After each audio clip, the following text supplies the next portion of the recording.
You hear the noise, I mean mine is the siren, so it makes you jump out of your skin when you're asleep and that goes off. Run down to the boat. I moved house to be as close to the boat as I could be. Been on a lot of jobs that haven't ended well. And it affects so many people.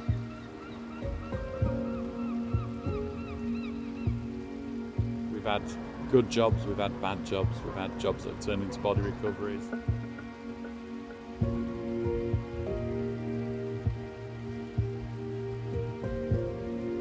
It's not a nice job to have, but it's a job that we all love doing. Otherwise we won't be here on our weekends.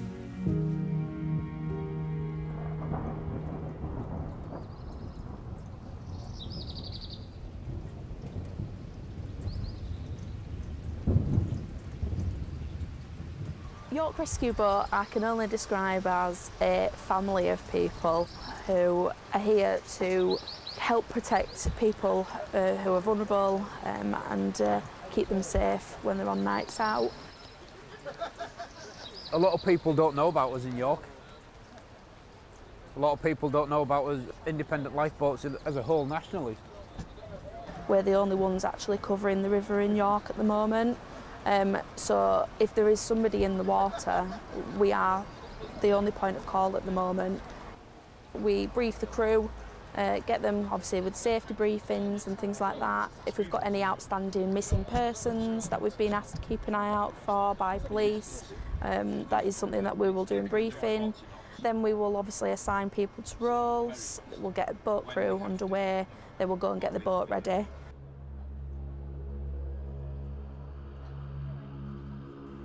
Within any emergency service, that you don't say the Q word, because then we could be here all night and we don't want that. We have to go to bed at some point. The creation came from one gentleman that worked within York on a night, and one of his friends' daughters died in the river, and decided to set up that there was nothing in the river to, you know, assist with people.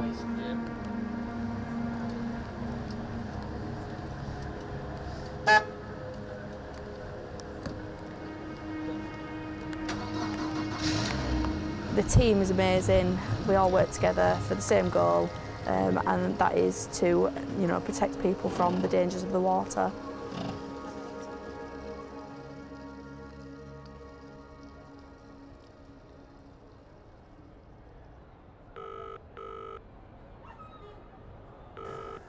Hi mate, it's Mark at York Rescue Boat. Hiya mate, we're on the river if you need us. Alright mate, I'll, in the nicest way, I hope not to speak to you later. Alright mate, alright, cheers, bye.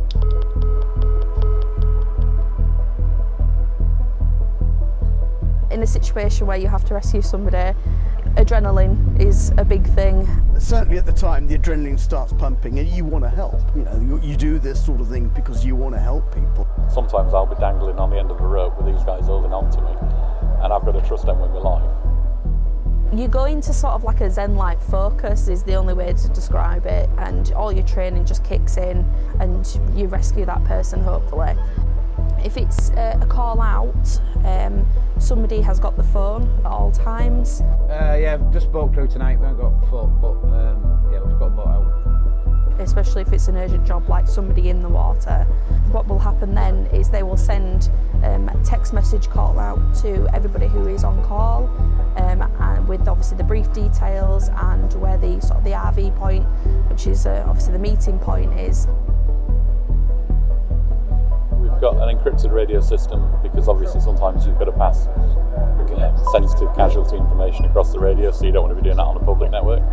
Yes, so we'll just do a routine patrol for this, whatever. Yeah, sorry, Steve. Here in York, the idea is you don't go in the water. If I go in the water tonight on tonight's shift, something's probably gone very badly wrong. The issue that we do have is that the water's very cold. On a night like tonight, the water temperature is 9 degrees Celsius. Cold water shock comes in at 15 degrees Celsius and below. I think there is a lack of understanding of how dangerous it can be and how quickly it is that you can get into difficulty when you are in water. Yeah, Roger.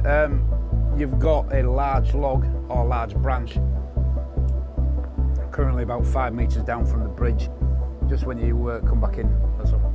You never know what's underneath the river, for example, what's going on in there.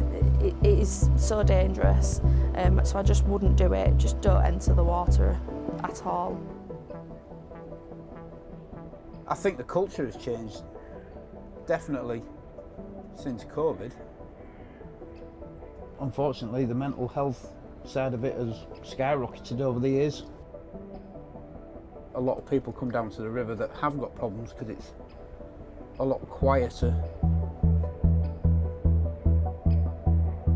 And that's where we find the people with the problems. It tends to be a lot worse in the winter months. We do get a lot of people down by the river that can be in crisis. That's where we get a lot of our jobs from, is just people sat by the river, and we just go up and talk to them. We've seen more over the years and more cases of regular people. Yeah, an increase in women, and it's regulars. I've been close observing a couple of incidents. Both of them were people in a state of crisis. I think for one of them we even had the crisis team out as well with their crisis van. We have recently had a death of a student in the river, which I think has highlighted that there is a problem. It's been quite a high-profile thing, having deaths in the river in the last few years. It brings it home to you that a lot of what we see around the river is people in crisis with mental health. It's like we can't rescue everybody. Sometimes you don't, and it becomes a body recovery, and you've just got to deal with that as you do. Are you staying out or are you coming back in? Yeah, we're returning to your location. Over. Afterwards, you do have a bit of a come down from the adrenaline, I would say. I do sometimes get a little bit shaky. If you do like a flood rescue job where it takes 3 or 4 days, you've lived on adrenaline for 3 or 4 days, the next 3 or 4 days are awful because everything seems flat and pointless. If it's a big incident, it can definitely shake you a little bit. The team have got a formal approach of dealing with debrief, and they've got a duty of care to make sure that your mental health is taken care of. And I wasn't aware of that when I started joining the team, about the safeguarding for you. We can go down the professional route and things like that, but mainly it's just sitting in here talking. Obviously it is one big family at the end of the day. We are aware that if there is a particularly bad job that we have to deal with, everybody will rally round. We do talk regular during the week, just keeping an eye on everybody, and that's how we really handle it. Mark was a pride running away. Getting to know the team here, I see the same faces now every Saturday night that I come, and there's certainly a good laugh and a great team to be around. Oh, thanks, Pam. You're welcome. Thank you. I shall. Thank you. I'm very passionate about what we do. I love what we do, and it's more a family. We all look out for each other no matter what. Still warm. Still warm.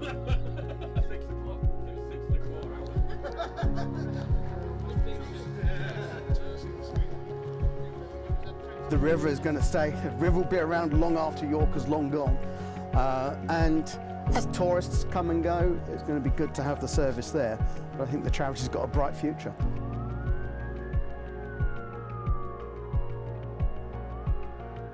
For me personally, I'm a big believer in helping people. Over 40 people wouldn't have been here if it wasn't for our direct actions of helping them in situations that they are. You know, we do this because we want to. We don't get paid, it's all voluntary. We want to be here, we want to do this. I don't think you can put a price on saving somebody's life. That feeling is just amazing.